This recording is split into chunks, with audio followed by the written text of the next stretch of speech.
பண்பாட்டணியிலே பாட்டுக்களால் நம்மை மகிழ்வித்த வெள்ளச்சாமிக்கு பதில் சொல்வதற்காக அதே வெள்ளச்சாமி மாதிரி இருக்கக்கூடிய நம்முடைய ஐயா லட்சுமண பெருமாள் அவர்கள் பகட்டுக்காக பேச வருகிறார். ஜெயா தொலைக்காட்சி நேயர்களுக்கு இனிய பொங்கல் தின நல்வாழ்த்துக்களை தெரிவித்துக்கொண்டு, பகட்டுங்கிறது பண்டிகை காலத்தில் மாத்திரமல்ல, எல்லா காலத்தையும் பகட்டுக்காகவே மனிதர்கள் வாழ பழகிட்டாங்க. பகட்டு மனுஷங்க. நீங்கள் விளம்பரத்தில் கூட பாருங்கள், பிஎம்டபிள்யூ காரில் வந்து ஒருத்தர் இறங்குறா. பிஎம்டபிள்யூ கார்னால் எவ்வளோ விலை தெரியுமா? எத்தனை கோடி ரூபா? அதில் வந்து இறங்கிட்டு சொல்கிறா, என் தலையெல்லாம் பொடுகாக இருக்க, நான் என்ன செய்ய? அதுக்கு நாங்கள் என்ன செய்ய? தீய வை தலையில். கார் வாங்கும்போது எங்ககிட்ட சொல்லிட்டா வாங்கினேன், பொடுகு வந்தால் நாங்கள் என்னத்தான் செய்வோம்? கிராமத்தில் ஒரு பொம்பளை கரம்பையை வச்சு தலையில் தேய்ச்சி புதிங்கால் விழுகுது முடி, அதை தூக்கி அப்படியே கொண்டையை போட்டுக்கிட்டு அப்படியே குப்பை கொண்டை போட்டுக்கிட்டு நடந்து போகிறாளே, அது அந்த அது அது அந்த அது பண்பாடு. இப்போ என்ன பண்பாடு எந்த லட்சணத்தில் இருக்குது? நான் கேட்குறேன், தெரியாமல் கேட்குறேன். பண்டிகைகளில் பூரா பகட்டுகளில் தான் தலை நிட்டுது அப்படின்னு சொன்னால், அவங்க பொங்கல் வச்சாங்கன்னா அதில் வெல்லம் போடுவாங்களாம், அதில் நெய் ஊற்றுவாங்களாம், அதில் என்ன என்ன நடக்குதுங்கிறத சொல்லிட்டு போயிருக்காங்க. அப்படிங்க எங்கள் ஊரில் பாவக்காயை போடுவான், நாங்களும் வெள்ளம் தானியாக போடுவான். பிடுங்காத பீக்கங்காயன்னா நான் ஏன்டி பிடுங்குறேன் நார்த்தங்காயன்னாலாம். நான் நாங்கள் என்ன கேட்டுக்கிட்டு இருக்கீங்க, என்ன சொல்லிக்கிட்டு இருக்கீங்க அதை சொல்லுங்கள் முதல்ல. அப்படி 4 பழமொழி அடிக்கியா. இந்த கலாச்சாரத்துலேயும் பண்பாடுலேயும் இன்னொன்று தெரியுமா? மெயின் உடை. அதை அவங்க மறந்துட்டாங்க. இன்றைக்கி இருக்கிற உடை எடுத்துக்கோங்க. முன்னாடி ஃபேண்ட்டில் ஒரு சின்ன கிழிச்சில் இருந்தால் கூட போட மாட்டாங்க. இப்போது ஃபேண்ட்டில் 25 இடத்துல கிழிச்சு விட்டுருக்கான், அதுக்கு நேராக பை வச்சுருக்கான். அது எட்டனா போட்டிருக்கியா நீயே? ஒரு பையில் ஏதாவது ஒரு பையில் எட்டனா போட்டிருக்கியா? இப்போ லெக்கின்ஸ்னு ஒன்று போட்டு வச்சுருக்காங்க ஐயா. அது கண்டிப்பாக வந்து ஒரு ஆள் போட்டு கழட்ட முடியாது. அந்த குடும்பமே முயற்சி பண்ணால் தான் அதில் வெற்றி கிடைக்கும். அன்றைக்கி ஒரு வீட்டில் கலட்டுறாங்க ஐயா, தண்ணியை ஊற்றி உரிக்காங்க ஐயா. இழு இந்தா வந்துருச்சு பிடி அப்படின்னு குடும்பமே போட்டு இழுக்கு. உடை கலாச்சாரம் எங்கே ஒன்று நிற்குது இன்றைக்கி தெரியுது நமக்கு. விவசாயம் பார்த்தால் கேவலம்னு சொல்லி எது விவசாயத்துக்கு ஆகாதோ, எது மனித குலத்துக்கு ஆகாதோ அதையெல்லாம் வேகமாக ஒருத்தன் போட்டு செய்கிறான். தோல் கழிவா வந்துக்கிட்டே இருக்கு, ஆசிட்டு கழிவா ஆற்றுல வந்துக்கிட்டே இருக்கு, என்னென்னமோ கழிவு நுரையா வந்துக்கிட்டு இருக்கு. என்னையா அப்படி நுரையா வருது, எப்படியா விவசாயம் பண்ணுறது அப்படின்னா எக்கச்சக்கமாக ஷாம்பு போட்டு குளிச்சிக்கிறேன். நாங்கள் என்னையா செய்வோங்கிறார் மந்திரி. ஷாம்பு போட்டு குளிக்கிறதுனால எக்கச்சக்கமாக நுரையா வருதான். சாயக்கழிவு வருது. என்னையா அப்படி சாயக்கழிவு வருதுன்னா, சாயக்கழிவு இங்கே சாயம் வந்தால் தான் சேலையில் சாயம் நிற்குங்கிறான். கிருஷ்ண ஜெயந்தி எவ்வளோ பெரிய திருவிழா. கிருஷ்ண ஜெயந்தின்னு சொன்னால் முன்னாடியால் நல்லா ஞாபகம் இருக்குது. அப்படி குதிரையில் அவர் அர்ஜுனனை பின்னாடி வச்சுக்கிட்டு ஓட்டிகிட்டு வர்ற டிஜிட்டல் போர்டை நான் பார்த்துருக்கேன். சங்கு சக்கரத்தோடு நிற்பார், பார்த்துருக்கேன், நான் கண்ணார பார்த்துருக்கேன் ஐயா. இப்போ கிருஷ்ண ஜெயந்தி அன்னைக்கு ஒரு நடிகர் அருவாளோடு நிற்கான். கிருஷ்ணர் காலுக்கு அடியில் இப்போ ஒளிஞ்சிக்கிட்டு திரிறாரு, தவந்துக்கிட்டு திரிறாரு. இப்போ நீர் அன்னைக்கு தாம்பரத்தில் இறங்கியிருக்கேன். ஒருத்தன் இப்போ பீர் பாட்டில் உடச்சி எனக்கு விரலில் உள்ளே விட்டு என் மூஞ்சில் பீச்சிட்டு போயிட்டான். மூஞ்சலி பீச்சின்னு அடிச்சுட்டு போயிட்டான். நான் கண்ணு தெரியல, ஒன்றும் தெரியல. மேலே ஏறி அப்படி கூட்டி போக முடியாதுன்னு சொல்லி அந்த பிளாட்ஃபாரத்துக்கு போகணும், கீழே ஓடி போகலாமான்னு ஒருத்தங்கிட்ட கேட்டேன். ஃபுல்லாக அடிச்சிருக்கிற பெருசு உங்களை. ஆமாம், நேராக போய் அந்த ரயில்வே லைனை தாண்டி அப்படி போகலாம், பார்த்து போகணும். 5 நிமிஷத்துக்கு ஒரு தடவை எலக்ட்ரிக் ட்ரெயின் கிராஸ் ஆகும், பார்த்து போகணும். ஃபுல்லாக அடிச்சிருக்கா அப்படிங்க. இதுதான் விழா கொண்டாடுற லட்சணமா? விழாக்கள் எப்படி கொண்டாடுறது? நீங்கள் சொல்கிறீங்களே எல்லோரும் சேர்ந்து கொண்டாடணும், சேர்ந்து வாழணும்னு சொல்லி. கோலாட்டம், கும்மி ஆட்டம், சிலம்பம், மாடுபிடி போர், இதெல்லாம் கபடி ஆடும்போது இல்லை சிலம்பம் விளையாடும்போது, மாடு பிடிக்கும்போது பெண்கள் எல்லாம் வந்து கூடி நின்று பார்ப்பாங்கங்க. அதாங்க இயற்கையிலேயே காதல் வளர்கிற இடம். காதல் அங்கே தான் புதுசாக காதல் மலர்கிற இடம்னு கேட்டிங்கன்னா அந்த இடம் தான் கிராமத்தில். அவன் வீரத்தை பார்த்து அந்த பிள்ளைக்கு ஆசை வரணும். பெண்களுக்காகவே அவ்வளோ அலங்காரமாக அவங்க விளையாடுவாங்க. அதை தான் அந்த காலத்தில் காதலியே அவ்வளவு அம்சமாக பாடினது அந்த காலத்தில் தானே. காதலிக்காக பாட்டு பாடினது. தங்க ரதம் வந்தது வீதியிலே, ஒரு தளிர் மேனி வந்தது தேரினிலே, தங்க ரதம் வந்தது வீதியிலே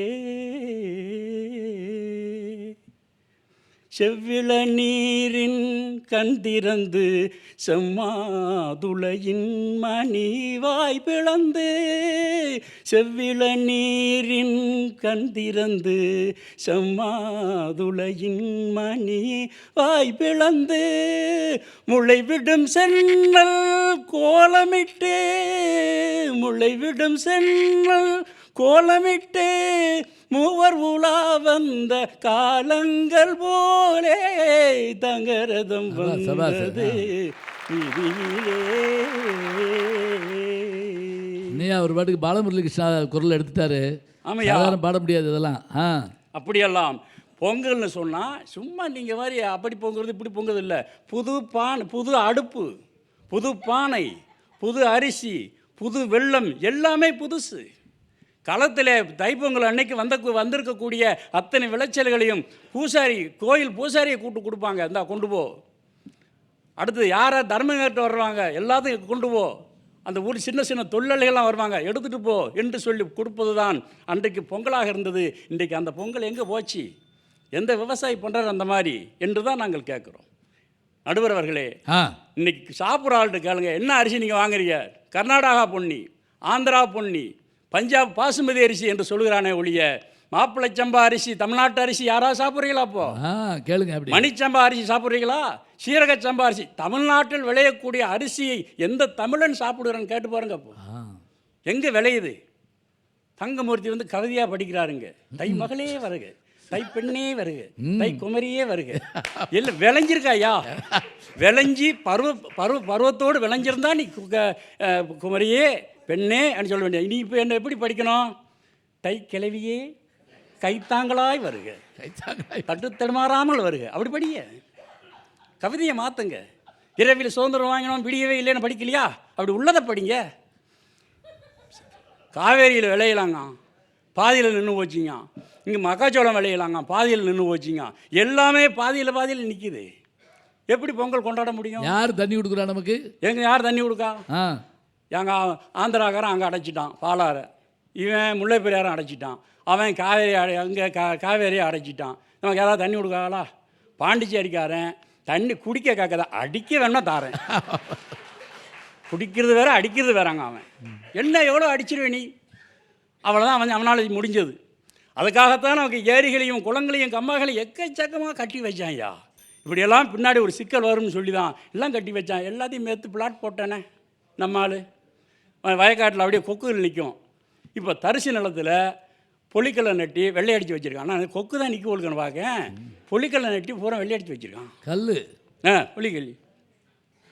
அப்போது நீ விவசாயத்தை பார்க்காமல் டாம்பிகத்திற்காக தேவையில்லாத ஃபேக்ட்ரியெல்லாம் கொண்டு வந்து வச்சு என்ன செய்யப்பார? ஒன்றும் பண்ண முடியாது. ஓடி ஆடி சம்பாரிச்சு உசுரை விட்டு கணக்கு வச்சு கோடி கோடி சேர்த்து வச்சு முத்தையா இந்த கோபுரத்தை கட்ட போரே சொல்லையா. கை இருக்குது கால் இருக்குது முத்தையா, நமக்கு கடவுள் தந்த நிலம் இருக்குது முத்தையா, பொய்யில்லாத நாக்கு இருக்குது முத்தையா, நம்ம புன்னகைக்கு பொருள் இருக்குது முத்தையா. ஆகவே பகட்டுக்காகத்தான் இன்றைக்கு மனிதர்கள் ஓடிக்கொண்டே திரிகிறார்கள். விவசாயத்தை மறந்து விட்டார்கள், பண்பாட்டை மறந்து விட்டார்கள் என்பதை நீங்கள் தீர்ப்பாக சொல்லி அதனாலேயே இந்த மக்கள் திருந்தும் வண்ணமாக உங்களுடைய தமிழ் இவர்களுக்காக இன்று பேசட்டும். இந்த நல்ல நாளில் மீண்டும் ஒருவரை தியா தொலைக்காட்சி நேயர்களை வணங்கி இவ்வளவில் முடிக்கிறேன். நன்றி, வணக்கம். பாருங்க, இந்த பேச்சுக்கு நடுவில் ஒரு பாட்டு வந்தால் என்ன சந்தோஷமாக இருக்குது பாருங்க. இயல் அது எனக்கு பாட தெரியாதுன்னு தெரிஞ்சு போட்டி போட்டு பாடுறீங்க எல்லோரும் வந்து கடவுள் தந்த நிலம் இருக்குது முத்தையான்னார். இந்த உலகத்தில் கிடைக்க முடியாமல் போகிறது அது ஒன்று தாங்க. ஜப்பான் போயிருந்தப்ப அங்கே தரையில் விதைக்கிறதுக்கு இடம் இல்லாமல் பலகை போட்டு அதில் வெளியில் மண் வாங்கி அதில் தண்ணி தெளித்து கடலில் விட்டுறாங்க. அதில் விளையுது. எப்படியாயினும் நிலைமை ஆகிப்போச்சு பாருங்க. ரொம்ப அழகாக கேட்டார். இருக்கட்டும். பேராசிரியை டாக்டர் சங்கீதா அவர்கள் பண்பாட்டுக்குத்தான் என்று பேசுவதற்காக வருகிறார். வாங்கம்மா. தித்திக்கும் இப்பொங்கல் திருநாளில் எத்திக்கும் நல் தமிழை கொண்டு சேர்க்கும் ஜெயா தொலைக்காட்சிக்கு எங்கள் குழுவின் சார்பாக வணக்கங்களை தெரிவித்துக் கொள்கிறேன். இங்கே உண்மைக்கு மட்டும் கைதட்டுவோம் என்ற நோக்கிலே வந்திருக்கும் அனைத்து மக்களுக்கும் என்னுடைய வணக்கத்தினை சொல்லி, நடுவர் அவர்களே, எனக்கு மிகப்பெரிய வருத்தம். என்ன? இந்த 3 பேரும் 21ஆம் நூற்றாண்டில் வாழ வேண்டியவங்க கிடையாது. சரி, எல்லாம் திருவள்ளுவர் காலத்தில் இருக்க வேண்டியவங்க. இப்போ வந்து உட்காந்து திருவள்ளுவர் காலத்தில் இருக்க வேண்டியவங்க. எப்போ பார்த்தாலும் சில பேர் இருப்பாங்க தெரியுங்களா, எது சொன்னாலும் பிடிக்காது, எது செஞ்சாலும் பிடிக்காது, அதில் என்ன குறை இருக்குன்னே கண்டுபிடிக்கிறதுக்குன்னு பிறந்தவங்க 3 பேரும். அப்படிப்பட்ட ஆளுங்க. அதில் வேற பழமொழி வேற ஐயா வந்து எங்கள் ஊர்லேயும் சொல்லுவாங்க பழமொழி, சீனி சக்கரை சித்தப்பன் சீட்டில் எழுதி நக்கப்பன் நானா. சீனி சக்கரை சித்தப்பன் சீட்டில் எழுதி நக்கப்பன். அத மாதிரி இங்கே வந்து தொழில் இன்னைக்கு BMW இந்த காரில் வராங்க, ஆடி காரில் வராங்க, அந்த காரில் வராங்க. இன்னைக்கு எங்கே போச்சு பண்பாடு? என்னமோ பண்பாடு நாங்கள் தொலைச்சிட்டு உட்காந்துருக்கிற மாதிரி இவர் தேடி கண்டுபிடிச்ச மாதிரியும் பேசிகிட்டு இருக்காரு. அன்னைக்கு நாங்கள் பானையில் மண்பானையில் பொங்கலை வச்சு பொங்கலோ பொங்கல் பொங்கலோ பொங்கல் பொங்கலோ பொங்கல் 3 தடவை சொன்னோம் இல்லைங்களா? இன்னைக்கு குக்கரில் பொங்கலை வச்சு அது 3 தடவை அதுவே விசில் அடிச்சு நின்றுடுது. ஓ, உங்க சிரமத்தை குறைக்குது அது. ஆமாம், அல்லது உங்க வீட்டுக்கார சிரமத்தை குறைக்குது. ஆமாங்க. இன்னைக்கு வாழ்க்கையில எல்லா இடத்துலையும் மகிழ்ச்சியோட இருக்கணுங்கிறத நாங்க கண்டுபிடிச்சிருக்கோம். மகிழ்ச்சி தான் எங்களுடைய தாரக மந்திரம். யார் யார் காலில் விடுறாங்கிறதெல்லாம் இப்போ கேள்வி இல்லை. அது கணவன் மனைவி காலில் விடுறதோ இல்லை மனைவி கணவன் காலில் விடுறதோ, மகிழ்ச்சி இருக்கா குடும்பத்தில், அதுதான் நாங்கள் பேச வந்தது. அதில் வந்த வருத்தம் என்னென்னா, செல்லக்கண்ணு உயர்ந்த மனிதர், அவர் ஊர்லேயே நல்ல அருமையான மனிதர். ஆனால் அவர் வந்து எங்களை பட்டு புடவை கட்டுறது, நாங்கள் பட்டு புடவை கட்டுறதுல உங்களுக்கு என்ன வருத்தம்? நாங்களும் பட்டு வேட்டி கட்டிட்டு வர வேண்டியதானே. பட்டு புடவை கட்டுறதுல எவ்வளவு நன்மை இருக்குது தெரியுங்களாங்க. பட்டு புடவை நாங்கள் ஏன் கட்டுறோம்? எங்கள் வீட்டுக்காரருக்கு பெருமை சேர்க்கறதுக்காக கட்டுறோம். நாங்கள் பட்டு புடவை கட்டிட்டு போனால் எங்கள் வீட்டுக்காரருக்கு பெருமை, எங்கள் வீட்டுக்கு பெருமை. எப்படி அவருக்கு மந்திரி பதவி கொடுத்துருவாங்களா? ஆனால் என்ன தெரியுங்களா, நாங்கள் எல்லாமே மேட்சிங்காக தான் போடுவோங்க. ஏன்னா கட்டிக்கிட்டது தான் மேட்சிங்காக இல்லை, கட்டிக்கிறதாவது மேட்சிங்காக இருக்கட்டுமேனு தான். எல்லா இடத்துலையும் மகிழ்ச்சி, எல்லா விஷயத்தையும் சாதாரணமாக எடுத்துக்கொள்ள பழகிக்க வேண்டும். இன்னைக்கு வந்து சொன்னாங்க, இன்னைக்கு வந்து உணவு பற்றி எங்கள் ஐயா அருமையாக சொன்னார் எங்கள் அணியில். இன்னைக்கு உணவினுடைய மகத்துவம், நம்மளுடைய விவசாயிகளுடைய பெருமையெல்லாம் சொன்னார். ஆனால் உண்மையிலே இந்த பண்டிகை காலங்களில் தான் உணவு பரிமாறிக்கிறோம் பார்த்தீங்களா, பக்கத்து வீட்டுக்கும் நம்ம வீட்டுக்கும் உணவு பரிமாறிக்கொள்ளும் போது இருக்கிற ஒரு அன்பு. காதர் வீட்டு பிரியாணியும் நம்ம வீட்டு பொங்கலும் ஒன்னா சேரும்போது எவ்வளோ அருமையா இருக்கு. அதான் சொன்னாங்க, குலாம் காதர் குலாவிலே கறி கிடக்குது, அது அனுமந்தராவ் அவியலிலே கலந்திருக்குது, மேரி அம்மா கேரியரில் எறா இருக்குது, அது பத்மநாபர் ஐயர் வீட்டு குழம்பில் கிடக்குது.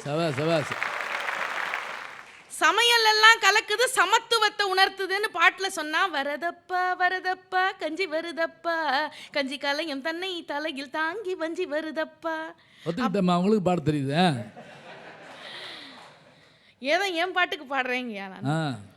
ஆனா வாழ்க்கையில மகிழ்ச்சி, உணவிலே கூட சமத்துவம் இருக்குன்னு எங்க பண்டிகைகள் சொன்னது இல்லைங்களா, மறந்துட முடியுமா? நான் சின்ன பிள்ளைங்கள சொல்லி கொடுப்பாங்க, சின்ன பிள்ளைங்களுக்கு பண்டிகை நாள் அன்னைக்கு, தீபாவளி அன்னைக்கு ஆகட்டும் இல்லை பொங்கல் வரட்டும், எந்த ஒரு பண்டிகை காலமாக இருந்தாலும் குழந்தைகளை கூட்டு போ, தாத்தா பாட்டி காலில் விழுந்து நமஸ்காரம் பண்ணு, ஆசீர்வாதம் வாங்குன்னு சொல்லுவாங்க. ஆசீர்வாதம் வாங்கின உடனே அவங்க சிரிச்சாங்க. அது அழகாக எங்கள் அணி தலைவர் சொல்லும்போது கையில் 10 ரூபாயோ 5 ரூபாயோ கொடுப்பாங்க குழந்தைங்களுக்கு. அதில் நாங்கள் பார்க்குறது அந்த 10 ரூபாய் நோட்டுனுடைய மதிப்பு இல்லைங்க. அந்த 10 ரூபாயிலையும் 5 ரூபாயிலையும் எங்கள் அப்பாவினுடைய பாசம் தெரியுதுங்க, எங்கள் தாத்தாவினுடைய கண்ணீர் தெரியுதுங்க. அதில் ஏன்னா அந்த நோட்டு ஒரு நாளைக்கு செல்லாம போனாலும் போகும், அதுக்கப்புறம் திருப்பி செல்லும்னு அறிவிச்சிருவாங்க. ஆமாம். ஆனால் வாழ்க்கையில் மகிழ்ச்சி, எந்த இடத்துல மகிழ்ச்சி, அன்பை பரிமாறிக்கிறோம். பலகாரங்களை முதல்ல பண்டமாற்று முறைன்னு ஒன்று கொண்டு வந்தது நம்ம தமிழ் பண்டிகைகள் தாங்க. பக்கத்து வீட்டுக்கு நம்ம வீட்டுக்கும் பண்டங்களை பரிமாறிக்கொள்கிற பண்டமாற்று முறையை கொண்டு வந்தது. பண்பாடுன்னா என்னது? பண்பெனப்படுவது பாடறிந்து ஒழுகுதல். ஒழுக்கத்திற்காக எதை வேண்டும் என்றாலும் இழக்கலாம், எதற்காகவும் ஒழுக்கத்தை இழக்கக்கூடாதுன்னு சொல்லி கொடுத்தது நம்முடைய தமிழன். அந்த தமிழ் இனத்தை மீட்டு கொடுத்ததே இந்த பண்டிகைகள் தாங்க. பண்டிகைங்கிற வார்த்தையிலேயே நம்முடைய ஒழுக்கம் இருக்கு, பண்பாடு இருக்கு. பண்டிகைங்கிற வார்த்தையை பிரிச்சு பாருங்க, பண்டம் பிளஸ் ஈகை, அதுதான் பண்டிகை. பண்டங்களை பரிமாறிக்கிறோம். ஈகை கொடுக்கிற பண்பு வேணும் நம்ம குழந்தைகளுக்கு வருகிற தலைமுறைக்கு சொல்லிக் கொடுத்தது நம்முடைய பண்டிகைகள் தான். திருவள்ளுவன் அழகா சொன்னா, ஈதல் இசைபட வாழ்தல் அது வல்லது ஊதியம் இல்லை உயிர்க்கு அப்படின்னு சொன்னா. நம்ம உயிருக்கு கொடுக்கக்கூடிய ஊதியம் எது தெரியுமா? இல்லைன்னு வர்றவங்களுக்கு இல்லைன்னு சொல்லாம கொடுக்கக்கூடிய பண்பு இருக்கு பாத்தீங்களா, அதுதான் நம்முடைய வாழ்நாளில் ஒரு நாளை அதிகப்படுத்தும். இரண்டு கை கூப்பி கடவுளை தொழுவதை விட ஒரு கை நீட்டி உதவி செய்தால் உதவி பெற்றவருடைய இரண்டு கரங்களும் உங்களை கடவுளாக நினைத்து தொடும் என்பதை சொல்லிக் கொடுத்தது நம்முடைய பண்டிகைகள். எல்லாம் பண்பாடு தெரிஞ்சு வச்சுக்கோங்க. அம்மாவையும் அப்பாவையும் தெய்வமா கும்பிடணும்னு சொல்லிக் கொடுத்ததே நம்முடைய பண்டிகைகள் தான் நடுவர் அவர்களே. அப்புறம் அழகா சொன்னார், இன்னைக்கு காதலை பற்றிலாம் சொன்னார். காதலுக்கும் வீரத்திற்கும் அடையாளமாக இருப்பது நம்முடைய தமிழர் திருநாள், நம்முடைய பொங்கல் திருநாள். ஜல்லிக்கட்டை பற்றி சொன்னார். ஜல்லிக்கட்டில் 3 லட்சம் பேர் அதில் பெண்கள் கலந்துக்கிட்டாங்க. இதை பார்த்துட்டு, இது நடந்த விதத்தை, இந்த ஜல்லிக்கட்டு போராட்டத்தை பார்த்துட்டு சொன்னாங்க, டெல்லி கற்றுக்கொள்ள வேண்டும், தமிழ்நாட்டில் பெண்களை எப்படி நடத்த வேண்டும் என்பதை தமிழ்நாட்டை பார்த்து டெல்லி கற்றுக்கொள்ள வேண்டும். 2 சாயம் உலகத்தில் வெளுக்கக்கூடாது. ஒன்று துணிக்கு போடுற சாயம், இன்னொன்று விவசாயம். இது ரெண்டுத்தையும் நான் பயந்துட்டேன், தலைக்கு போடுற சாயமாக்கு பயந்துட்டேன். இது ரெண்டுத்துக்கும் மரியாதை கொடுக்கணும்னு சொல்லி கொடுத்தது நம்முடைய பண்பாடு, நம்முடைய பண்டிகைகள். ஆனால் சில விஷயங்கள் நடக்கும். தெருவில் ஒரு அம்மா கோலம் போட்டுச்சு, 2.5 மணி நேரமாக புள்ளி வச்சு கோலம், இந்த புள்ளி வச்சு 16 புள்ளி 32 புள்ளி வச்சு கோலம் போடுவாங்க. இந்த புள்ளியெல்லாம் சேர்ப்பாங்க. என்ன தெரியுமா? இந்த புள்ளிகள் சேர்ப்பதை போல வீட்டில் இருக்கிற உறவுகளையும் சேர்க்க வேண்டும் என்பதற்காக கோலம் போடுறோம். அப்படி கோலம் போட்டு 2.5 மணி நேரம் கழிச்சு வீட்டுக்காரரை கூப்பிட்டு, என்னங்க கோலம் போட்டிருக்கேன் வந்து பாருங்க. அந்த ஆள் ஜங்குன்னு வந்து அந்த கோலத்தில் வந்து குதிச்சார். என்ன கோலம் அலங்கோலமாக போச்சு. ஆனால் முகம் சுழிச்சிச்சா, அந்த அம்மா அழிச்சிட்டு திரும்பி முதல்ல இருந்து போட்டுச்சு கோலம். ஆனால் வாழ்க்கையில் எல்லாவற்றிலும் மகிழ்ச்சி. இன்னைக்கு நம்முடைய இயற்கை சார்ந்த வழிபாடு. ஆங்கிலேயன் சொன்னான், வி லவ் ட்ரீஸ், நாங்கள் மரங்களை நேசிக்கிறோம், ஆனால் நாம் மரங்களை பூசிக்கிறோம். அதுதான் அவர்களுக்கும் நமக்கும் இருக்கிற வித்தியாசம் என்று சொல்லி அழகா இதில் சொன்னாங்க. வாய்க்காலையும் வயல் காட்டையும் படைத்தாள் எனக்கென கிராம தேவதை, தெம்மாங்கையும் தெருக்கூத்தையும் நினைத்தால் இனித்திடும் வாழும் நாள் வரை, குழந்தைகள் கூட குமரிகள் ஆட மந்த மாருதம் வீசுது, பழைய மாருதம் பாடுது. ஓ பொங்கல் வைக்க மஞ்சளை எடு தங்கச்சி தங்கச்சி தங்கச்சி, புஞ்சையும் நஞ்சையும் இந்த பூமியும் சாமியும் இனி நம் கட்சி. பூ பூக்கும் மாசம் தை மாசம், ஊரெங்கும் வீசும் பூவாசம், சின்ன கிளிகள் பறந்து ஆட, சின்ன கவிகள் குயில்கள் பாட, ஒரு ராகம் ஒரு தாளம் வந்து சேரும் நேரம் இந்நேரம். அழகா நம்முடைய நாட்டிலே இருக்கிற இயற்கையை வாழ்த்த வேண்டும் என்று, இயற்கையை போற்ற வேண்டும் என்று சொல்லிக் கொடுத்தது நம்முடைய பண்டிகைகள். பண்டிகைகள் ஒருபொழுதும் நம்முடைய பண்பாட்டை தளர்த்தியதில்லை. அது என்றைக்கும் பகட்டுக்காக இருந்ததில்லை. நம்முடைய உறவுகளை வலுப்படுத்துவதற்காகத்தான் பண்டிகைகள் கொண்டாடப்படுகின்றன, கொண்டாடி கொண்டிருக்கிறோம் என்கிற காரணத்தால் நடுவர் அவர்களே எங்கள் அணிக்கே தீர்ப்பு தருவார் என்ற நம்பிக்கையில் இதுவரை பேச வாய்ப்பளித்த நல்ல இதயங்களுக்கு நன்றி கூறி விடைபெறுகிறேன். நன்றி, வணக்கம். ரொம்ப அழகா எப்போ எல்லாம் பண்டிகையில் அன்பு பரிமாறப்படுதுங்கிற விஷயத்தை ரொம்ப அழகாக வழக்கப்படி ஒரு பாடலோடு முடிக்கணும்னு முடிச்சிட்டாங்க. பாட்டுக்கு பாட்டு மாதிரி அம்மா மலர்வழி அவர்கள் அவங்க விட்டுருவாங்களா? அவங்க பாடினாங்கன்னா இவங்களுக்கு தானே வேலை. அதுவும் எல்லாரும் கஷ்டப்பட்டு வீட்டை கட்டிக்கிட்டு ஓன் கவுஸ் அது ஓன் கவுஸா லோன் கவுஸ். காதலும் வீரமும் தமிழர் பண்பாடுன்னு சொன்னாங்க. இன்னைக்கு காதல்ல பண்பாடு இருக்கா? இன்னைக்கு வீரம் இருக்கா? அன்னைக்கெல்லாம் சத்து இருக்கான்னு பார்த்தாங்க. யாருக்கு? மணமகனுக்கு. இன்னைக்கு சொத்து இருக்கான்னு தானங்க பார்க்குறீங்க.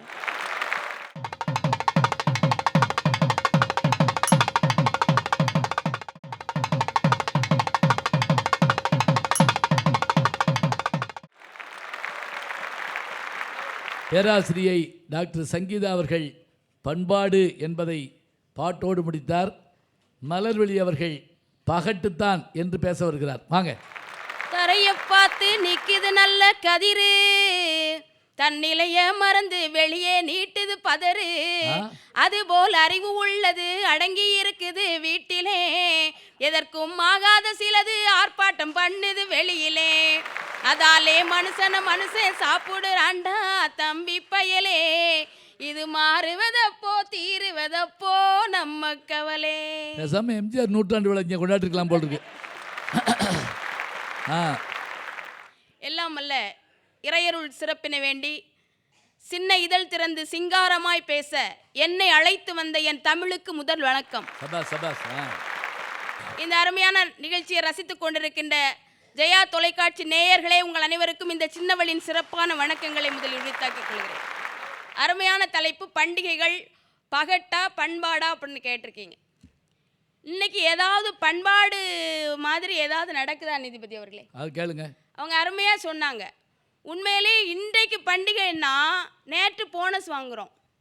இன்றைக்கு பண்டிகை, நேற்று போனஸ், நாளைக்கு கடன், அவ்வளோதான். 15,000 ரூபா நம்ம போனஸ் வாங்கினோம்னா அந்த வீட்டம்மாவே 15,000 ரூபாய்க்கு பட்டுப்புடவை எடுத்துருது. நீங்கள் சொன்னா சரிதாம்மா. அப்புறம் அந்த வீட்டு தலைவர் என்ன பண்றாருன்னா, கடன்பட்டார் நெஞ்சம் போல் கலங்கினான் இலங்கை வேந்தன்னு ஓமை சொல்லிக்கிட்டே இந்த அம்மா அடுத்தது பாட்டு பாடுது.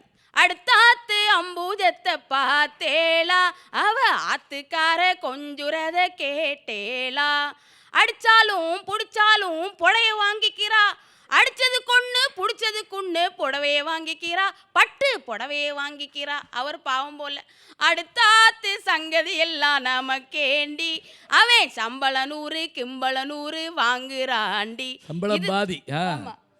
இதுதானங்க பண்டிகை. இன்னைக்கு பண்டிகையில என்னைக்கு எங்க பண்பாடு இருக்கு? எல்லாருமே பகட்டா வாழன்னு ஆசைப்படுறோம். இன்னைக்கு என்ன காலம்? வாழ்க்கையே ஒரு வட்டம்ங்கிறாங்க. வர வர மட்டமா இருக்கு வாழ்க்கை. ரொம்ப கஷ்டமா இருக்கு. இன்னைக்கு பிரேக்கே இல்லாம பிரேக்கிங் நியூஸ் பார்த்துக்கிட்டு இருக்க காலம். வேற எங்கேயாவது பண்பாடு இருக்கா நீதிபதி அவர்களே? இன்னைக்கு வாழ்க்கையே பகட்டா இருக்கணும்னு தான் நாமெல்லாம் ஆசைப்படுறோம். 5 இலக்க சம்பளம், 4 சக்கர வாகனம், 3 படுக்கையறை கொண்ட வீடு, 2 பிள்ளைகள், 1 மனைவி. இதுதான் பகட்டான வாழ்க்கை. நல்ல மாத்தி சொல்லிட்டாங்க. அதுவும் எல்லாரும் கஷ்டப்பட்டு வீட்டை கட்டிக்கிட்டு ஓன் கவுஸ் அது ஓன் கவுஸா லோன் கவுஸை போய் ஓன் கவுஸ்ன்னு நம்ம சொல்லிக்கிட்டு இருக்கோம். நம்மலாம் ஆரோக்கியமா வாழணும்னா ஒரு மிதிவண்டி போதும். ஆனா ஆடம்பரமா வாழணுங்கிறதுக்காக கார் வாங்கிட்டு கார்காலமா அலைஞ்சிட்டு இருக்கமே, இதுதானே பகட்டு வாழ்க்கை நீதிபதி அவர்கள்.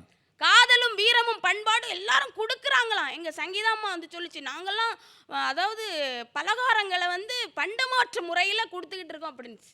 எங்கள் அண்ணன் சொன்ன மாதிரி நானும் திருக்கார்த்திகை அன்னைக்கு கொழுக்கட்டை செஞ்சு எல்லா வீட்டுக்கும் கொடுத்தேங்க. எங்கள் வீட்டு கொழுக்கட்டை எங்கள் வீட்டுக்கே வந்துடுச்சு கடைசி. இதுதான் பண்டமாற்று முறை. ஒரு நன்றி மிகுந்த கொழுக்கட்டை. அந்த பிறந்த இடத்த மறக்கப்படாதுங்கிறதுக்காக. ஏமா எல்லாரும் விநாயகர் சதுர்த்தி செஞ்சா நீங்க கார்த்திகை செஞ்சிருக்கீங்க. நாங்க திருக்கார்த்திகை 2 மாசம் லேட்ல வந்திருக்கு. இப்படி செய்வோம் நீதிபதி அவர்களே. விருந்தோம்புதல் இன்னைக்கு எங்கேயாவது இருக்காங்க? எல்லாரும் சொல்றாங்க வீட்டுக்கு வரணும்னா ஃபோன் பண்ணிக்கிட்டு வாங்க. என்ன நாம ஃபோன் பண்ணிக்கிட்டு போனோம்னு வைங்க, பெரிய பூட்டா தொங்குதுங்க. எங்க விருந்தோம்புதல் இன்னைக்கு இருக்கு நீதிபதி அவர்களே? அது பண்டிகைக்கு எல்லாம் ஒன்று கூடுவாங்களாம். கூடி ஆளுக்கு செல்போனில் பேசிக்கிட்டு இருக்காங்க, அவ்வளோதான். அதுவும் கூட்டு குடும்பம். அன்றைக்கெல்லாம் தாத்தா பாட்டி அம்மா அப்பா பிள்ளைகள், இது கூட்டு குடும்பம். ஒரு வீட்டுக்குள்ள கூட்டு குடும்பமா இருந்தாங்க. ஒரு கவிஞன் சொன்னான், வயதானவர்களின் உடலெங்கும் வரிகள், அதை வாசித்தே தீர வேண்டும் அப்படின்னா. அவ்வளவு பெரிய பொக்கிஷம் பெரியவர்கள். கூரை இல்லாத வீடு, கீரை இல்லாத சோறு, கிழவி இல்லாத வீடு நல்லா இருக்காது அப்படின்னாங்க. பாட்டி இருந்தாங்க, அப்பா அம்மா இருந்தாங்க. கிழவியே கிடையாது ஊர்ல, பாட்டியும் இல்லை, எல்லாம் பாட்டி தான். பிள்ளைங்க எல்லாம் சந்தோஷமா அன்னைக்கு பண்பாட்டோடு பண்டிகைகளை கழித்த காலங்கள் இருந்தது. கூட்டு குடும்பம், அடுத்து தனி குடும்பம், அப்பா அம்மா பிள்ளைகள் தனி குடும்பம். இப்போ என்ன தெரியுமா, ஒரு வீட்டுக்குள்ள அப்பா அம்மா பிள்ளைகள் தனித்தனி குடும்பமா இருக்காங்க. ஒன்று ஃபேஸ்புக் பார்த்துட்டு இருக்கு, ஒன்று வாட்ஸ்அப் பார்த்துக்கிட்டு இருக்கு, ஒன்று கம்ப்யூட்டர் பார்த்துட்டு இருக்கு, ஒன்று டிவி பார்த்துக்கிட்டு இருக்கு. தனித்தனி குடும்பமா இருக்கும்போது பகட்டான வாழ்க்கை தானே எல்லாரும் வாழ்றாங்க. காதலும் வீரமும் தமிழர் பண்பாடுன்னு சொன்னாங்க. இன்னைக்கு காதல்ல பண்பாடு இருக்கா? இன்னைக்கு வீரம் இருக்கா? அன்னைக்கெல்லாம் சத்து இருக்கான்னு பார்த்தாங்க. யாருக்கு? மணமகனுக்கு. இன்னைக்கு சொத்து இருக்கான்னு தானங்க பார்க்குறீங்க. அது மட்டும் இல்லை, அன்னைக்கெல்லாம் கல்லை தூக்குனா கல்யாணம், இன்னைக்கு செல்லை தூக்குன உடனே கல்யாணம். இன்னைக்கு கல்லை தூக்க முடியல, பொண்ணையே தூக்கிட்டு போயிடுறான் நம்மால். எதுக்கு போட்டு கல்லை தூக்கி பொண்ணு அப்படின்னு சொல்லி. அன்னைக்கெல்லாம் காதல் அருமையாக இருந்துச்சுங்க. கரும்பில் இனிப்பது அடிப்பக்கம் என்றால் காதல்ல எல்லா பக்கமும் இனிக்கும்னாங்க. அதுதான் காதல். அன்னைக்கு அருமையா சொன்னா, காயிலே சுவைப்பதில்லை, கனிந்ததும் கசப்பதில்லை, நோயில்லா உடம்பிருந்தா 100 வரை காதல் வரும். மாமியார் கொடுமை இல்லை, மாமனார் யாரும் இல்லை, சாமியை மனமுடிச்சா சந்தோஷம் குறைவதில்லை, காதலிக்க நேரம் இல்லை. அன்னைக்கு அடுத்து வந்தாங்க காதலனுக்கிட்ட கல்யாணம் பண்ணும்போது என்ன தெரியுமா கேட்பா? எப்போ மாமா என்னை கல்யாணம் பண்ணுவீங்க அப்படின்னு கேட்பா. காதலிச்சிட்டு இருக்கும்போது அப்படி தாங்க கேட்கணும் தமிழில். மாமான்னு சொல்லும்போது எவ்வளவு சந்தோஷம் ஆண்களுக்கு. ஆனால் அங்கிள்னு இங்கிலீஷில் சொன்னால் எவ்வளோ கடுப்பாகிறாங்க தெரியுமா? அப்படி மாமான்னு சொல்லணும். எப்போ மாமா கல்யாணம் பண்ணுவீங்கன்னு கேட்ட உடனே அந்த ஆண்மகன், கிராமத்தில் உள்ள ஆண்மகன் பதில் சொல்லுவான் பாருங்க, அதுக்கும் தை மாதம் தான் வரணுமா. தை மாசம் பொறக்கட்டும் கொஞ்சம் பொறுத்து கெடி, தங்கத்தில் தாலி செஞ்சு கட்டுறேண்டி, காஞ்சிபுரம் பட்டு சேலை எடுத்து தாரேன், நீ கட்டி நடக்கும் அழக பார்க்க போறேன், சோழ கொல்லைக்குள்ளே என்ன சொக்க வைத்தவளே. இப்படி ஆரம்பிப்பான். என்ன படமா இது? வந்து ஒரு கிராமிய பாட்டு. நீங்களா எழுதி பாடுறதாக்கா? ஜென்மத்துக்கும் கேட்டதில்லை நான். அதுக்கு அந்த காதலி நன்றி சொல்றா பாருங்க. அது வேறையா? சொன்னது போல் செய்ய வேண்டும் அன்பு ராசா, சுகமா வாழும் உங்க ஆசரோசா, காதலுக்கு உயிர் கொடுத்த கடவுள் நீங்க, உங்க காலுபட்ட இடம் எனக்கு கோயில் தாங்க, தேனா பேசிக்கிட்டு என்ன தேடி வந்தவரே, மானே என்று சொல்லி என்ன மயங்க வச்சவரே, அப்படியே மலைச்சு நின்னவரே. இது கிராமத்தில் நல்ல பேரை வாங்க வேண்டும் பிள்ளைகளேன்னு நாம சொல்லி கொடுத்தாவே நல்ல பீரை வாங்க வேண்டும் பிள்ளைகளேன்னு பண்டிகை கொண்டாடினா அது பண்பாடா? என்ன பண்டிகை கொண்டாடுறது? அன்னைக்கு ஒரு டிரைவர் சொல்றாருங்க, புது டிரைவராக இப்போ போட்டிருக்காங்க, கியர் போட்டா வண்டி முன்னாடி போகுது, பீர் போட்டா வயிறு முன்னாடி போகுது அப்படிங்கிறாங்க. இப்போ பண்டிகை காலங்களில் கண்டதெல்லாம் சாப்பிட்டுக்கிட்டு அன்றைக்கெல்லாம் தொப்பையை நிறைக்க ஓடினார்கள், இன்றைக்கு தொப்பையை குறைக்க ஓடுகின்றார்களே. இதுதான் பண்டிகையா? இதுதான் உங்கள் பலகாரமா? இதுதான் உங்கள் பண்பாடா என்று கேட்கிறேன் நீதிபதி அவர்களே. எப்போ தெரியுமா நாம நல்ல பண்டிகை கொண்டாடுவோம்? நம்ம நாட்டில் கருகாத பயிர்கள், கண்ணீர் சிந்தாத உழவன், தண்ணீரோடு காவிரி, வழக்கில்லா ஜல்லிக்கட்டு, இவை அனைத்தும் இருந்தால்தான் நம்முடைய தமிழகத்தில் பண்பாடான பண்டிகைகள் கொண்டாடப்படும். இல்லாவிட்டால் நாம் கொண்டாடுகின்ற ஒரே பண்டிகை ஏப்ரல் 1 மட்டும்தான் நீதிபதி அவர்கள். பண்டிகைகள் இன்றைக்கு என்றைக்குமே பண்பாடு அல்ல, பகட்டாகத்தான் இன்றைக்கு இருந்து கொண்டிருக்கிறது என்று சொன்னால் பண்டிகைகளில் விருந்தோம்புதல் இல்லை, நல்ல பண்டிகைகளை நாம் முறையாக கொண்டாடுவதில்லை. அதனால் இன்றைக்கு எல்லாருமே நாம பிரச்சனையோடு இருக்கணும்னு தான் நினைக்கிறாங்க நீதிபதி அவர்களே. டாக்டர் நம்ம நோயோடு இருக்குன்னு நினைக்கிறார், வக்கீல் நம்ம வாழ்க்கையில பிரச்சனையோடு இருக்குன்னு நினைக்கிறார், ஒரு மெக்கானிக்கு கூட நம்ம வண்டிக்கு பிரச்சனை வரணும்னு நினைக்கிறார். ஆனா நம்ம பணக்காரனா இருக்கணும்னு நினைக்கிற ஒரே ஆளு திருடன் மட்டும்தான் நீதிபதி அவர்களே நம்ம நாட்டில். இப்படி இருக்கும்போது ஒரு பண்டிகை பண்பாடாக எப்படி கொண்டாட முடியும் என்று நான் கேட்டுக்கொண்டிருக்கேன் நீதிபதி அவர்களே. அது மட்டும் இல்லைங்க, இன்னைக்கு சாப்பிட்ற சாப்பாட்டில் கூட எல்லாம் கலப்படம் கலந்து போச்சு. இன்னைக்கு யாராவது நல்லா சாப்பிட்றோமா? ஆவியில் வேக வச்ச உணவு, இட்லி, இடியாப்பம், புட்டு, இது சாப்பிட்டா உடம்பு நல்லா இருக்கும். என்னைக்கு நாம ஆயில கம்மி பண்றோமோ அன்னைக்கு நாம ஆயுள் அதிகமா வாழ முடியும். ஆனா இன்னைக்கு யாராவது பண்பாடான உணவுகளையாவது பயன்படுத்துகிறோமா என்று நினைத்தால் அது கூட இல்லை. உணவில், உடையில், நாகரிகத்தில் எதுலையுமே இன்னைக்கு பாசத்துல கூட போலியாத்தான் இருந்துகிட்டு இருக்கோம் நீதிபதி அவர்களே. அதான் ஒரு கவிஞன் சொன்னா, பாசம் கண்ணீர் பழைய தொல்ல, தாயே செத்தாலும் அழுவதில்லை, அட ஏடு கொண்டல வாடா, இது இன்னைக்கு திருந்தும் நாடா, இதை பார்க்க பார்க்க மனுஷன் கொண்ட பக்தி குறையுது, வினை தீர்க்க வந்த சாமி கூடாத்தில் கரையுது, மகா கணபதி.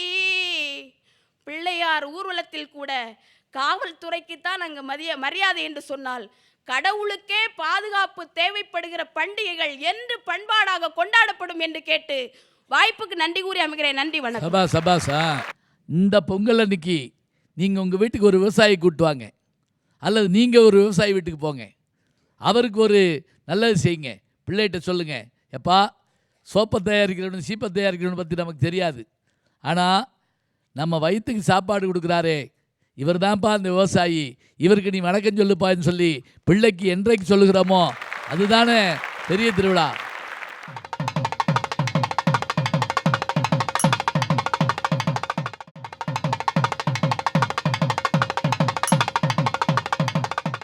ரெண்டு அணிக்கு நம்முடைய பாராட்டுக்களை சொல்லிவிட்டு, பண்டிகைகளை நாம் ஏன் கொண்டாடுறோம், யார் உருவாக்குனா? காட்டு மனுஷனாக இருந்தாலும் அவருக்கு ஒரு பண்டிகை இருந்திருக்கும். இன்றைக்கு நம்ம எத்தனை தான் கொண்டு வந்தாலும் அவர்களுக்கு ஏற்ற ஒரு பண்டிகை இருந்திருக்கும். அது பகட்டு அன்று ஒரு அணியினோ பண்பாடு என்று ஒரு அணியும் பேசுகிறாங்க. இதில் முடிக்கிற போது பகட்டுத்தான் அப்படிங்கிற விஷயத்த ரொம்ப அழகாக தெளிவாக 3 பேரும் பாட்டெல்லாம் பாடி சொன்னாங்க. என்ன பகட்டுங்கிற விஷயம் அப்படின்னா, பண்பாட்டை மறந்ததை தான் அவங்க பகட்டுங்கிறாங்க. என்னென்ன வேலை செய்யணுமோ அதை விட்டுவிட்டு எதெல்லாம் செய்யக்கூடாதோ அதை செஞ்சுக்கிட்டு இருந்தால் அதுக்கு பேர் தான் பகட்டுன்னு பேர். அழகாக சொன்னாங்க பாருங்க.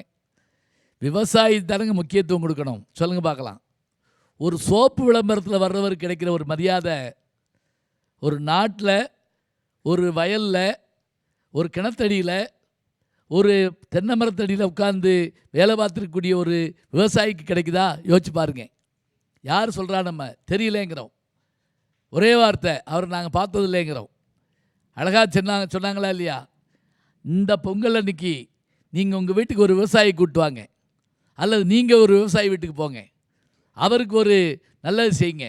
பிள்ளைகிட்ட சொல்லுங்கள், எப்பா சோப்பை தயாரிக்கிறவனு சீப்பை தயாரிக்கிறவனு பற்றி நமக்கு தெரியாது, ஆனால் நம்ம வயிற்றுக்கு சாப்பாடு கொடுக்குறாரே இவர் தான்ப்பா அந்த விவசாயி, இவருக்கு நீ வணக்கம் சொல்லுப்பான்னு சொல்லி பிள்ளைக்கு என்றைக்கு சொல்லுகிறோமோ அதுதானே பெரிய திருவிழா, அதான முக்கியமான திருவிழா.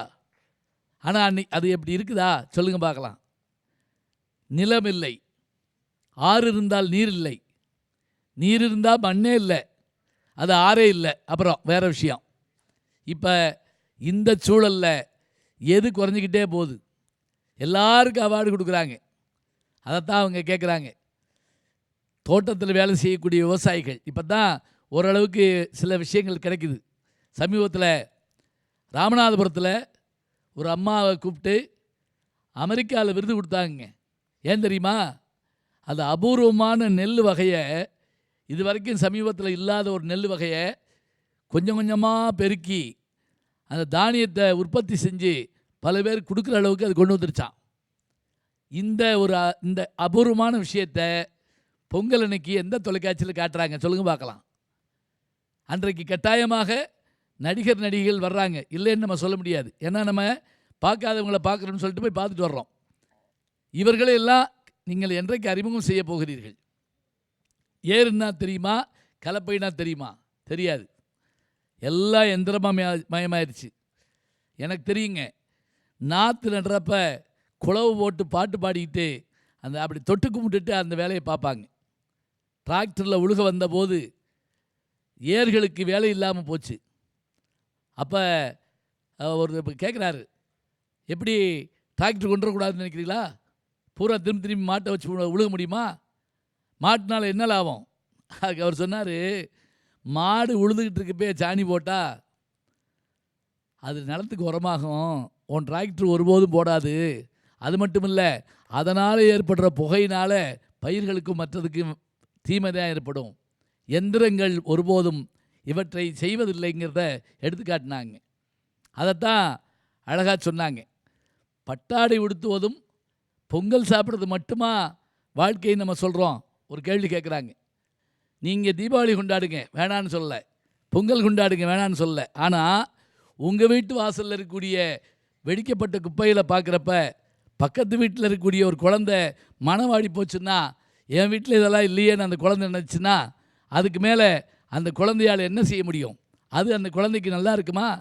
சில பேர் வந்து அந்த பட்டுப்புடவையை தொட்டு பார்த்துட்டு 50,000 இருக்குமா? நோனோ 5 lakhs, அவ்வளோதான். 5 லட்சம்னு சொல்லிட்டா என்ன ஆகும்? வாழ்நாள் பூரா நம்மளை ஏன் கடவுள் இப்படி சோதிக்கிறான்? எல்லாத்துக்கும் இப்போ நம்ம கடவுளை வைகிறோம். பிறர் மனம் நோகுமாறும் பிறர் மனம் ஏங்குமாறும் ஒரு செயலை நாம் செய்யலாமா? நாம் கொண்டாடுகின்ற பண்டிகைகள் அப்படி இருக்கலாமா? அவங்க சொன்னாங்க, நாங்கள் பண்பாட்டை வச்சுருக்கோம்லன்னு. வச்சுருந்தா நாங்கள் ஏன் சொல்கிறோம்? இப்போ கடமைகளை மறந்து விட்டோம், வேர்களை மறந்து விட்டோம்.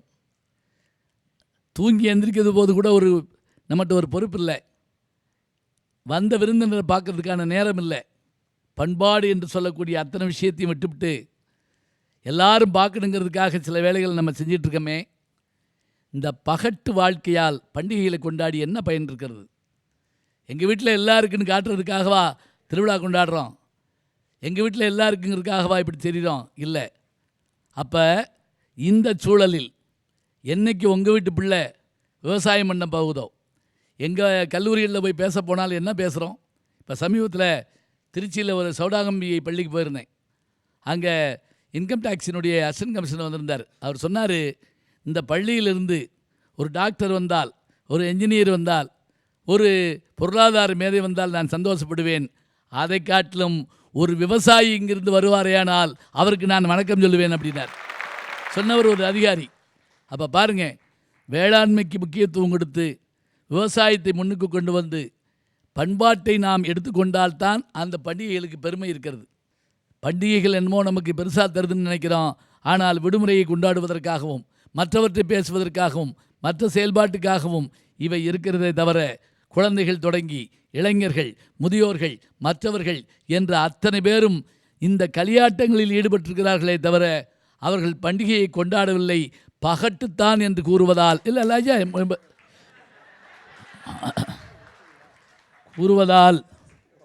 கூறுவதால் அதை நாம் எடுத்து வைத்துக்கொண்டு, இப்போ பண்பாட்டை பற்றி நீங்கள் பயப்படாதீங்க. நான் பேசிக்கிட்டு வர்றப்போ இங்கே முகம் வாடி போச்சு, தீர்ப்பு மாற்றிட்டாங்க அப்படின்னு. பண்டிகைகள்ங்கிறது பண்பாட்டுக்கு தான் அப்படிங்கிற விஷயத்துக்கு இந்த அணியில் பேசுனாங்க. நினச்சி பாருங்க, உலகத்தில் இந்த அளவுக்கு மகிழ்ச்சியும் விழாக்களும் நிறைந்த ஒரு தேசம் எங்காவது இருக்கா? நம்ம சொல்கிறோமே தென்பாண்டி நாட்டானேன்னு நம்ம சொல்கிறோமே, தில்லையில் கூத்தனை தென்பாண்டி நாட்டானை என்று சிவபெருமான பாராட்டுறோமே. ஏன் தென்பாண்டி நாட்டான்னு சொல்கிறோம்? தென்னாடுடைய சிவனை போற்றி எந்நாட்டவருக்கும் இறைவா போற்றிங்கிறோம். தென்னாடு அவ்வளவு அருமையான நாடுங்க. நான் பிறந்த நாட்டுக்கு எந்த நாடு இனியது, இங்கு வாழும் வாழ்க்கை அரியதுன்னு ஒரு பாட்டு வரும், தங்க சுரங்கம்னு ஒரு படத்தில். இதில் இந்த பாட்டில் என்ன ஆச்சரியம்னா, என் நாடு எப்படிப்பட்ட நாடு.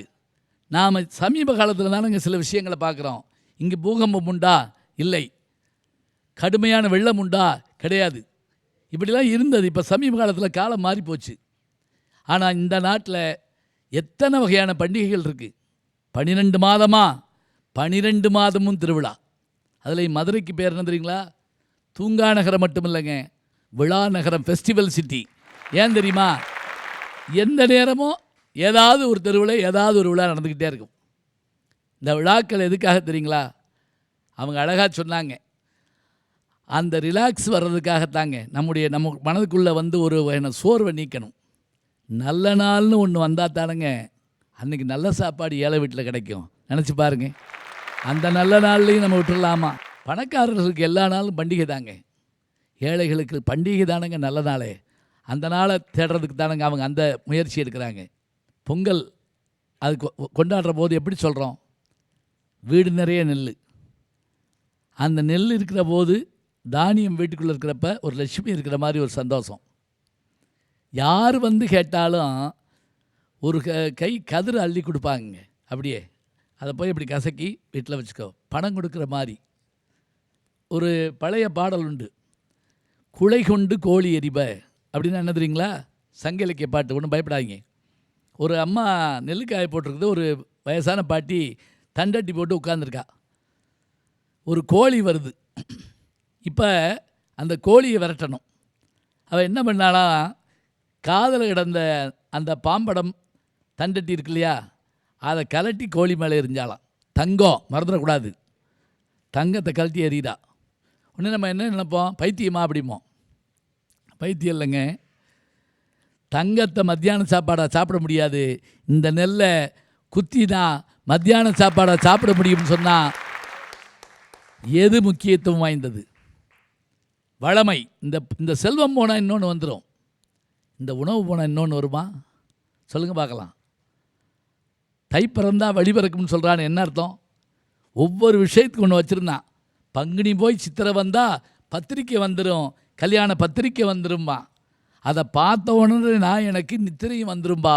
நித்திரைன்னா நான் தூக்கம், கல்யாணங்கள் நடக்கணும், இதெல்லாம் அந்த நாளில் வச்சுருப்போம். சரி வர்ற அந்த பண்டிகை முடியட்டுங்க, எல்லா வேலையும் முடிச்சிருவோம் அப்படிமோ. பிள்ளைகளோட சந்தோஷமாக இருக்கிறது, விருந்தாட்களை வர வைக்கிறது.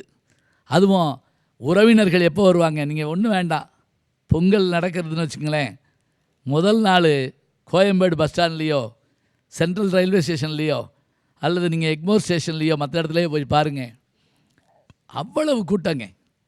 என்ன டிக்கெட் விலை சொன்னாலும் படிக்கட்டில் நின்றுக்கிட்டு போகிறதுக்கு தயாராக இருக்கானே ஒரு ஆம்பளை, அங்கே தயாராக இருக்க ஒரு குடும்பம். எதுக்கு? நம்ம பிள்ளை வந்துடுவான், எல்லோரும் வந்துடுவாங்க. இந்த எண்ணங்கள் இருக்குல்ல, கடைசி பஸ்ஸுக்கு வந்து சேர்றப்ப வீடு தூங்கியிருக்குன்னு நினைக்கிறீங்களா? வந்தாச்சுன்னு எந்திரிச்சு உட்காந்து. இன்னொன்று தெரிஞ்சு வச்சுக்கோங்க, கிராமத்தில் அத்தனை பேரும் கூடி ஒன்றா உட்காந்து இந்த கரும்பு திங்கிறப்ப இருக்கிற சந்தோஷம் இருக்குது பாருங்க, அடே அப்பா, அது ஒரு மலை மாதிரி குமிச்சிருப்பாங்க. எல்லாருக்கும் பல்லு நல்லா இருக்கும், அதான் முக்கியம். சும்மா பார்த்துட்டு கொடுக்க முடியுமா? இல்லை. அந்த காலத்தில் மாப்பிள்ளை வந்தோடனே ஒரு புது கரும்பு கொடுப்பாங்க, முழுசாக திங்கிறாரான்னு பார்ப்பாங்க. இப்படியே வந்து பார்த்துக்கிட்டு இருந்தாருன்னு வைங்க, அம்மியில் வேணா வச்சு தட்டி தரட்டுமா அப்படின்னு கேட்பான். அந்த குழந்தையா வந்து கேட்கும், ஆமாம் அம்மியில் வச்சு 2 தட்டி தரட்டுமா? வீராப்பு வரும். அப்போ எல்லாம் கேலி பண்ணணும், கிண்டல் பண்ணணும், சந்தோஷப்படணும், இது எல்லாம் நடந்துக்கிட்டே இருக்கும். எல்லாம் முடிஞ்சு ஊருக்கு கிளம்புறப்ப நீ அடுத்த பண்டிகை எப்போ வரும்னு நம்ம நினைப்போம் பார்த்தீங்களா? அடே அப்பா, அந்த சரி பிள்ளையே கிளம்புது, எல்லாம் புறப்படுங்க, யாரும் எதுக்கு அழுகிறீங்க இப்படி சொல்லிக்கிட்டே கண் கலங்குவாங்க ஒவ்வொருத்தரும். காலம் ஓடித்தான் ஆக வேண்டிய சூழல். இந்த சூழலுக்கு நடுவில் கூட அந்த ஏழை வீட்லேயும் அந்த பொங்கல், அந்த பணக்கார வீட்லேயும் அந்த பொங்கல். இன்னும் அழகாக சொன்னால், இந்த நாட்களில் தானங்க போனஸ்னு ஒன்றே தரப்படுது. எக்ஸ்ட்ரா வரக்கூடிய பணம்ங்கிறது என்ன? அந்த போனஸ் உழைச்ச உழைப்புக்கு தான் தர்றாங்க, இல்லைன்னு இல்லை. ஆனால் அது வந்து கிடைச்ச உடனே பணம் கிடைக்குது. எல்லோரும் நின்று சாமியை கும்பிடுறோம். காய்கதிரி செல்வனே, யார்? சூரிய பகவானை பார்க்குறோம். நீ எங்களுடைய குடும்பத்தை வாழ வைக்கிற சூரியனே, நீ எப்படி இருக்கிறாய்? அழகாக பாரதியினுடைய வசன கவிதையில் படித்து பாருங்க. இருளை என்ன செய்தாய், விழுங்கி விட்டாயான்னு கேட்குறார். என்ன ஆச்சரியமான வார்த்தை பாருங்கள். அப்போ இந்த பொங்கலில் கூட 3ஆம் நாள் பொங்கல் நான் சொன்னேன் பாருங்க, உறவுக்கான பொங்கல்னு சொன்னோம். பண்டிகைகள் என்பது என்ன தெரியுங்களா? விருந்து, அன்பு, மகிழ்ச்சி, நட்பு, சந்தோஷம், இதெல்லாம் கலந்த ஒரு விஷயங்க. அதில் கொஞ்சம் பகட்டு இருக்கத்தான் செய்யும். தேவை இருக்கோ இல்லையோ, அந்த இதில் வந்து ஒரு 2 முந்திரி பருப்பை கூட தான் போடுறோம். திமிரப்பாரு, எம்புட்டு முந்திரி பருப்பு ஒரு வருஷத்துக்கு பயன்படுத்துவோம், அப்படியே சொல்கிறது இல்லை. அந்த நாளில் கோயிலுக்கு போவோம், அங்கே போய் கோயிலில் கும்பிடுவோம். இந்த வட்டம் நல்ல விளைச்சல். இன்னும் கூட ஒன்று சொல்கிறேனே, அழகர் கோயிலில் முதல் கருது விளைஞ்ச உடனே, முதல் கன்றுக்குட்டி போட்ட உடனே சீம்பாலை கொண்டு போய் கொடுப்பாங்கங்க, தெரியுமா உங்களுக்கு? இன்னும் சில பேர் அந்த கன்றுக்குட்டியை போய் நேர்ந்து விட்டு வந்துடுவாங்க. இங்கே இருக்கட்டும், நல்ல நாள் வந்தால் தானுங்க இதெல்லாம் செய்ய முடியுது. வருடத்தில் ஒரு நாள் தான் நம்ம நினைக்கிறோம். அந்த ஒரு நாளைக்காகத்தான் நம்முடைய வாழ்க்கை இருக்கிறது என்று சொன்னால், பண்டிகைகள் வெறும் மகிழ்ச்சிக்காகவோ அல்லது வெறும் கூடிக்கலைவதற்காகவோ இல்லை, அவை நம்முடைய பண்பாட்டு வேர்கள். ஆதலால் பண்டிகைகளை நாம் கொண்டாடுவது நிச்சயமாக பண்பாட்டிற்காகத்தான், அதை காக்கத்தான் என்று சொல்லி நல்ல வாய்ப்பை தந்த பெருமக்களை வாழ்த்தி வணங்கி, இருந்து கேட்ட அத்தனை பேருக்கும், இல்லங்களில் இருந்து மகிழ்ந்து கேட்ட அத்தனை பேருக்கும் ஜெயா தொலைக்காட்சியின் சார்பாக நன்றியை கூறி விடைபெறுகிறோம். நன்றி, வணக்கம். அத்தனை பேருக்கும் பொங்கல் நல்வாழ்த்துக்கள்.